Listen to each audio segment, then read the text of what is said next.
minta itu kan nggak bisa. Katanya itu akan dikasih jalan buat ngambil. Sampai sekarang kok nggak ada, ya sudah.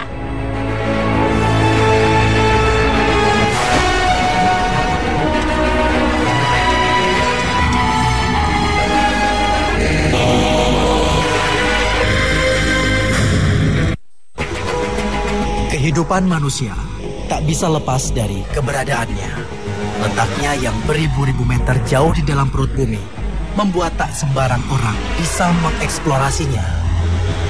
Meski sempat aman tersimpan dalam perut bumi, tidak lantas mengubahnya menjadi barang langka yang dapat diperbaharui. Ya, ia adalah salah satu komoditas terpenting umat manusia saat ini. Minyak. Data BP Migas menyebutkan, hingga detik ini Indonesia masih menjadi salah satu negara pengimpor minyak terbesar di dunia. Masyarakat Indonesia membutuhkan hampir 1,7 juta barrel minyak per hari. Namun faktanya, pemerintah hanya mampu menyediakan 800.000 barrel minyak per hari. Beruntung, di tengah-tengah kebutuhan Indonesia akan minyak mentah, Indonesia masih memiliki wilayah tambang minyak yang potensinya begitu besar.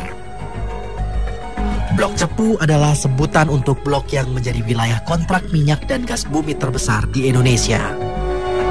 Blok ini meliputi 3 wilayah administratif, yaitu wilayah Kabupaten Bojonegoro dan Tuban di Jawa Timur, serta Kabupaten Blora di Jawa Tengah. Kandungan minyak Blok Cepu tercatat melampaui cadangan minyak di Indonesia secara keseluruhan, yaitu hanya berjumlah sekitar 9,7 miliar barrel. Sedangkan cadangan minyak potensial Blok Cepu di kedalaman 2000 meter bisa mencapai 11 miliar barrel. Cadangan ini dapat memenuhi kebutuhan Indonesia akan minyak mentah selama 30 tahun. Blok Cepu adalah salah satu ladang minyak terbesar yang ada di negeri ini. Bayangkan, ada 20% cadangan minyak negara yang dapat diproduksi di sini. Akibat dari potensi inilah carut-marut kekuasaan tidak dapat dihindari, menyebabkan para penguasa bahkan lupa akan tanggung jawab mereka melindungi segenap bangsa Indonesia dari tanah minyaknya sendiri. Pemirsa, inilah Indonesiaku. Di antara ketiga wilayah administratif di area Blok Cepu, Kabupaten Bojonegoro lah yang menjadi wilayah tambang minyak terluas. Setidaknya ada 2 perusahaan minyak asing raksasa yang melenggang bebas menambang minyak di tanah rakyat Indonesia ini. Julukan Kabupaten Bojonegoro sebagai kota minyak seakan menjadi julukan belaka. Nyatanya, Bojonegoro hanya mendapatkan 4,48% saja dari jumlah keseluruhan saham minyak di sini. Sedangkan perusahaan plat merah milik negara mendapatkan porsi yang sama besarnya dengan perusahaan minyak milik asing, yaitu sebesar 45%. Bagaimana persentase keuntungan ini bisa sama? Ya, inilah perjanjian kontrak yang sudah terlanjur diteken sejak tahun 2005 lalu. Gambaran suram perminyakan negeri ini menjadi semakin nyata. Data Asosiasi Perminyakan Indonesia menyebutkan dari 9,5 miliar barrel minyak, 4,5 miliar diantaranya sudah dieksplorasi dan diproduksi. Asosiasi Perminyakan Indonesia memperkirakan negeri ini akan kehabisan minyak pada tahun 2025 mendatang. Penemuan beberapa sumur minyak di Blok Cepu, khususnya di Banyu Urip, Bojonegoro, sebenarnya mampu memenuhi kebutuhan harian minyak mentah Indonesia. Namun sayang, langkah negara lagi-lagi terbatas karena kurangnya ruang kekuasaan negeri ini untuk mengelola minyaknya sendiri. Alih-alih tidak memiliki peralatan pengolahan minyak yang memadai, menyebabkan pihak asinglah yang menduduki posisi sebagai operator minyak di Blok Cepu. Sebuah posisi tertinggi yang berperan penting dalam hal membuat keputusan eksplorasi. Satu lagi ironi Blok Cepu adalah ketika negeri kaya minyak ini nyatanya tak mampu membendung nestapa warganya. Pasalnya, ada hampir 200.000 penduduk Kabupaten Bojonegoro atau hampir 16% penduduknya hidup di bawah garis kemiskinan. Tidak berhenti sampai di situ. Kesan tertutup para penguasa di Blok Cepu ini pun nampak terlihat. Lapangan migas Banyu Urip memiliki pagar-pagar yang menjulang tinggi. Seakan tak mau diganggu, pagar ini menutup akses warga sekeliling sumur minyak. Belum lagi, jalan utama menuju lokasi lapangan minyak Banyu Urip harus menggunakan jembatan layang yang dibuat khusus untuk kendaraan dengan stiker tertentu. Meski kami berhasil menembus setengah perjalanan menaiki jembatan layang ini, namun usaha kami untuk melihat langsung ladang minyak negara tidak membuahkan hasil sama sekali. Pasalnya, kami terbentur masalah administrasi untuk meliput suasana di dalam.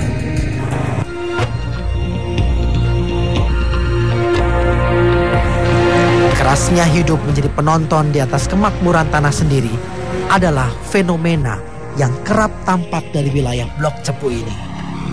Desa Sumengko contohnya, banyak warganya mengeluhkan tentang pekerjaan bertani mereka. Sejumlah lahan pertanian mulai berkurang dan beralih menjadi bangunan untuk proyek eksploitasi migas. Eksplorasi minyak sedikit banyak mempengaruhi kualitas tanah dan udara di areal pertanian. Petani banyak yang gagal panen. Akibatnya, sejumlah petani enggan bertani kembali akibat takut merugi. Sebenarnya dampak dari adanya kilang-kilang minyak seperti ini pemirsa adalah ancaman dari kerusakan lingkungan seperti sawah pertanian yang tidak begitu membaik dan juga adanya ancaman kesehatan warga karena pengaruh dari gas beracun H2S yang dikeluarkan oleh kilang-kilang minyak di belakang saya ini. Dan yang menjadi pertanyaannya saat ini adalah apakah sebenarnya ada kompensasi yang diberikan atau bahkan tidak ada sama sekali.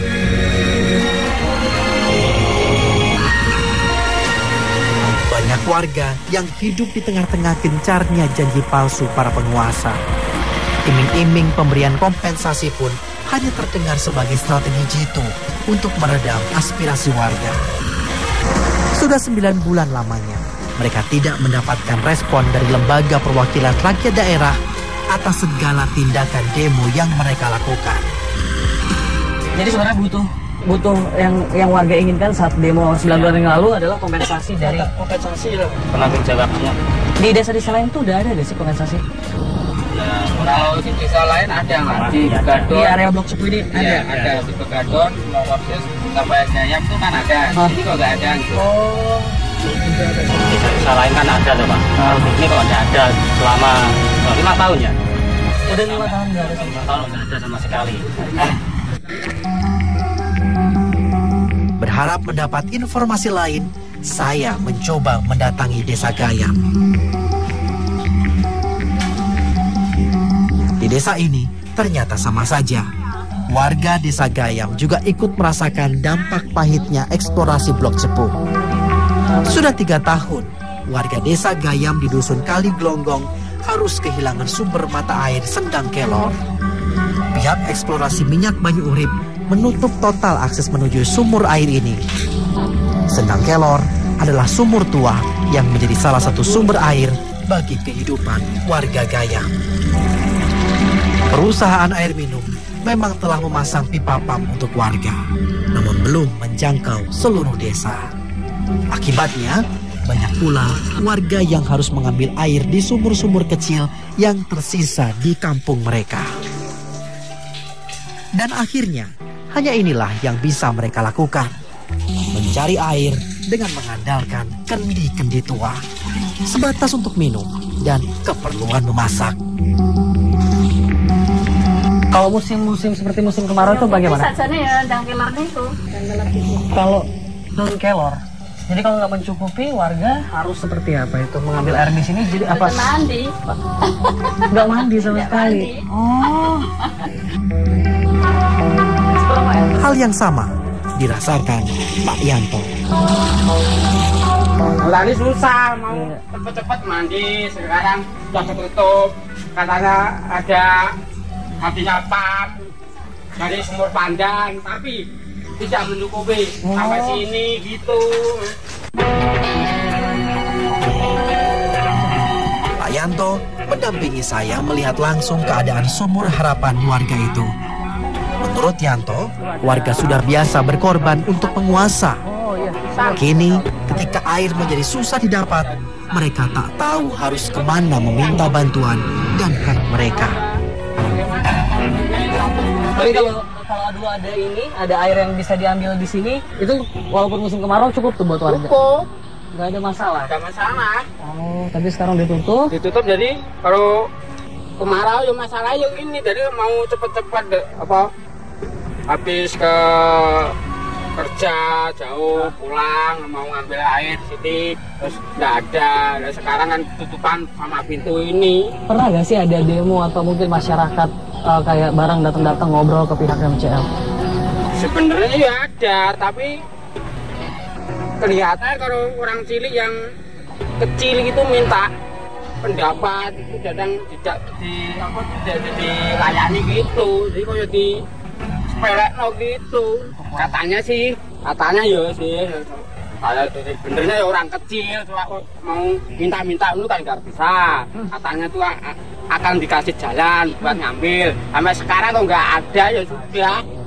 Terus bagaimana, terus saya mau tanya siapa ya nggak bisa. Derita warga seputar daerah eksplorasi ini mungkin tak pernah dipikirkan oleh para pembuat kontrak kerjasama Blok Cepu. Buktinya, masih banyak penduduk Blok Cepu khususnya Kabupaten Bojonegoro hidup di bawah garis kemiskinan. Padahal undang-undang menekankan bahwa sebuah kontrak kerjasama migas seharusnya memperhatikan pengembangan masyarakat sekitarnya dan jaminan hak-hak masyarakat adat.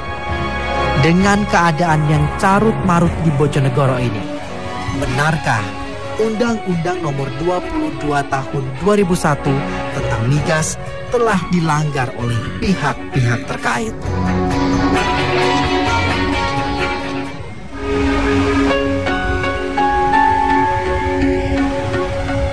Blok Cepu memang tergolong unik karena ada beberapa tanah yang menghasilkan minyak bumi hanya dengan kedalaman 15 meter saja.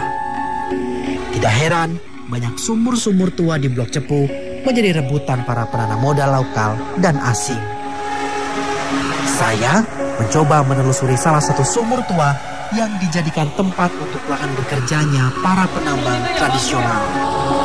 Tambang ini terletak di wilayah desa Ledok, sekitar 20 km dari lapangan Banyu Urip.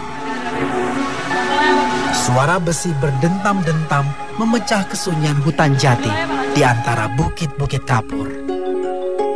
Dan inilah sumur minyak tua yang dijadikan mata pencaharian utama bagi warga setempat. Bukan perkara mudah menambang minyak dari sumur tua seperti ini. Selain butuh pengalaman, juga adanya larangan pemerintah membatasi ruang gerak lahan para penambang minyak ini. Penambang tradisional tidak boleh mengeruk lebih dari 500 meter ke bawah tanah. Susah dan penuh batasan aturan inilah yang harus diterima warga setempat. Sangat kontras dengan sumur milik asing dengan segala kemudahan birokrasi dan eksplorasinya. Lantas, kemana sebenarnya pemerintah berpihak? Pengen peningkatan penghasilan. Itu ndak ada kerjaan, titik nyangkul Pak. Itu aja ya, cuma nyangkul aja. Para pekerja ini juga rawan dipermainkan pemilik uang. Sistem pembayaran harian atau mingguan terkadang macet. Kerja keras mereka seakan tidak ada artinya. Karenanya, para penambang kini memakai sistem kerja borongan di mana upah dibayar di muka. Sistem ini dirasa lebih adil dengan tenaga yang dikeluarkan.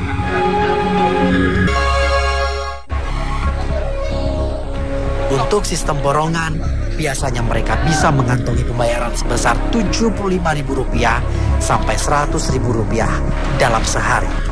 Tergantung dengan jumlah minyak yang berhasil diangkat.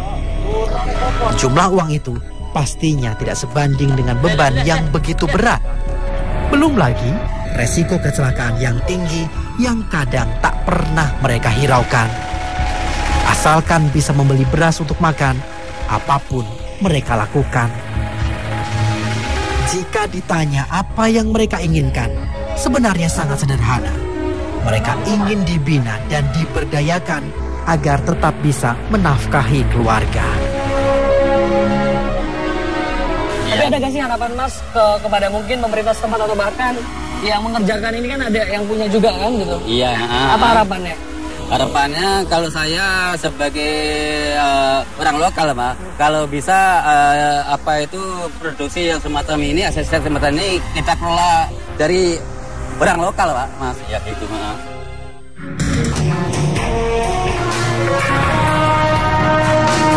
Indonesia masuk dalam jajaran 14 besar sebagai konsumen minyak terbesar di dunia. Pemerintah semestinya mampu secara jeli menetapkan posisi tawar negeri ini untuk sebuah kedaulatan rakyat Indonesia. Ada 419 desa di Bojonegoro yang menantikan kebijakan yang melibatkan mereka. Sudah saatnya warga negeri diberdayakan agar tak hanya menjadi penonton saja. Kalau bisa Mas untuk kabupaten sini kan kalau bisa diutamakan buat tenaga bisa. Jadi nggak sekedar hanya di luar saja. Ya, kalau bisa loh. Dan juga saya minta sama bupati sini kalau bisa dikasih skill pendidikan, nggak usah biaya. Kalau bisa, jangan cuma mengada-ngada. Pendidikan menjadi pintu awal bagi pemberdayaan warga. Alasan kemampuan dan latar pendidikan untuk meminggirkan putra-putra daerah bisa dihilangkan dengan pendidikan ini. Harapannya, warga setempat bisa ikut terlibat dalam proyek eksplorasi besar seperti di Blok Cepu.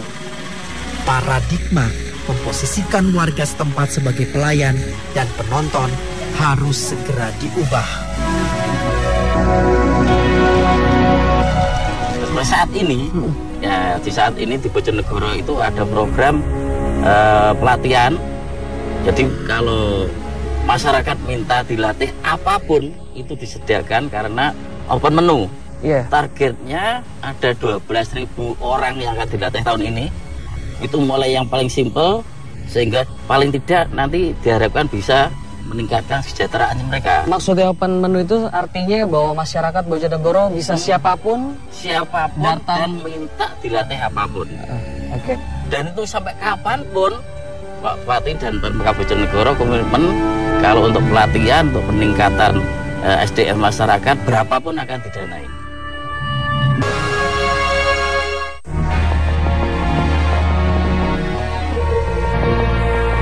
Entah mau dibawa kemana nasib negeri ini. Keadaan Blok Cepu tak ubahnya seperti pijar di tengah gelapnya rimba. Ternyata kekayaan minyak suatu wilayah di negara ini tidak serta-merta menjamin kemakmuran warganya. Bunyi Undang-Undang Dasar bahwa kekayaan alam akan dimanfaatkan sebesar-besarnya untuk rakyat terdengar sayup-sayup di sini. Entah sampai kapan. Rakyat Cepu membutuhkan ketegasan dari pemerintah. Tidak hanya ketegasan yang mampu menyuarakan hati rakyat, namun juga ketegasan yang mampu menjawab amanat Undang-Undang Dasar Republik Indonesia. Demikian Indonesia Info kali ini. Terima kasih dan sampai jumpa. Bu, saya bantuin ya.